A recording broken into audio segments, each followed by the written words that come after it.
আসুন আমরা এই বাংলাদেশ আমরা নতুন করে গড়ে তুলি।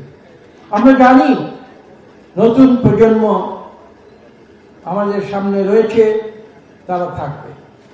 আমরাও একদিন নতুন প্রজন্ম ছিলাম এবং আমি যে কথা অতীতেও বলেছি, নতুন প্রজন্ম কিন্তু শুধু বয়স দিয়ে নির্ধারিত হয় না। নতুন প্রজন্ম নির্ধারিত হয় নতুন ধ্যান ধারণা, নতুন চিন্তাধারা। একজন অশীতিপর বৃদ্ধ কিন্তু নতুন প্রজন্মের সদস্য হতে পারে, তিনি যদি নতুন কথা বলেন। আজকে আমরা যে পর্যায়ে এসেছি সেখানে আমি স্পষ্ট ভাষায় বলবো, ছাত্র জনতা আত্মত্যাগ করেছে। দীর্ঘ 1.5 দশকের বেশি সময় ধরে বাংলাদেশের গণতন্ত্রকামী রাজনৈতিক দলগুলো প্রতিবাদ করে যাচ্ছিল। আপনারা হিসেব শুনেছেন, লক্ষাধিক মামলা দেওয়া হয়েছিল, মিথ্যা গায়েবী মামলা। স্বৈরাচারী সরকার যাদের উপরে আক্রমণ করেছে, জুলুম করেছে, হত্যা করেছে, উল্টো তাদের বিরুদ্ধে মামলা দিয়েছে। এটাই ছিল। গ্রামে গঞ্জে দেখেছি আমাদের তৃণমূলের নেতা কর্মীরা রাতে ঘরে ঘুমোতে পারে, তারা ধান খেতে গিয়ে রাত কাটিয়েছে, তারা গজারি বনে গিয়ে রাত কাটিয়েছে। সেই পরিস্থিতির থেকে উত্তরণের জন্য যে দীর্ঘ সংগ্রাম, তার চূড়ান্ত পর্যায়ে এসে ছাত্র জনতা তারা 5ই অগাস্টে বিপ্লবের সর্বশেষ অঙ্ক তারা ঘটিয়েছে। আমরা তাদের প্রতি শ্রদ্ধা জানাই, বিশেষ করে যারা নিহত হয়েছেন প্রায় 2000 এবং প্রায় 30-35,000 যারা আহত হয়েছে, দৃষ্টিশক্তি হারিয়েছে। কিন্তু প্রশ্ন সেখানে নয়।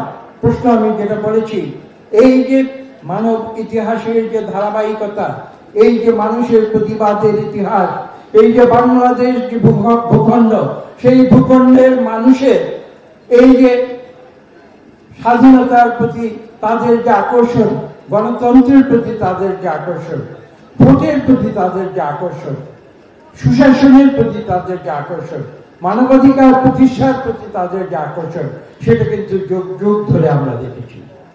আপনারা পৃথিবী সেই ইতিহাস পর্যালোচনা করুন, আর এই ভারতবর্ষে আপনারা মুঘল সাম্রাজ্যের ইতিহাসেও ফিরে যেতে পারে।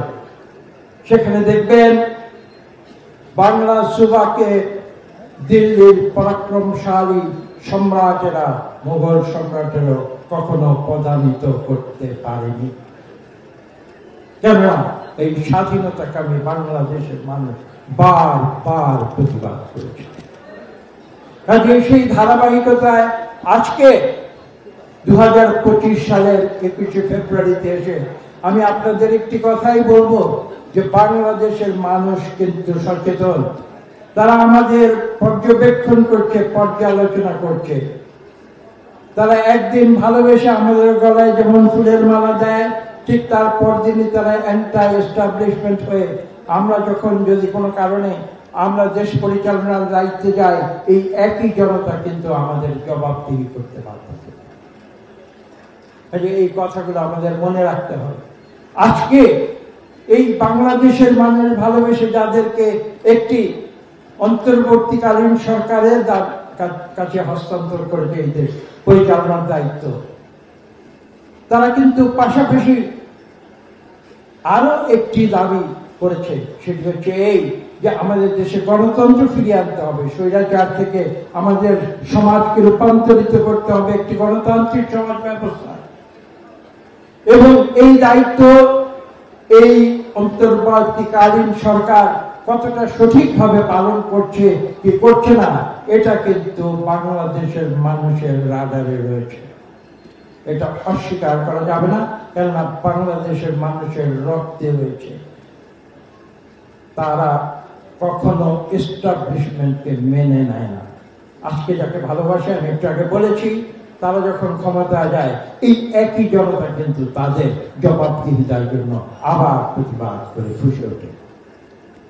আমি বক্তব্য শেষ করার আগে শুধু এটুকুই বলবো যে ভাষা আন্দোলনের যে ধারাবাহিকতা, ভাষা আন্দোলনের আগে বাংলাদেশের মানুষের স্বাধীনতার যে ইচ্ছা, সেই ইচ্ছার যে ধারাবাহিকতা, এবং আজকে এই 2025 সালে এসে মানুষের নতুন প্রজন্মের ভোট দেবার যে আকাঙ্ক্ষা, মানুষের যে প্রত্যাশা, সেই প্রত্যাশার প্রতিফলন কিন্তু বাংলাদেশের মানুষ অবিলম্বে দেখতে চায়।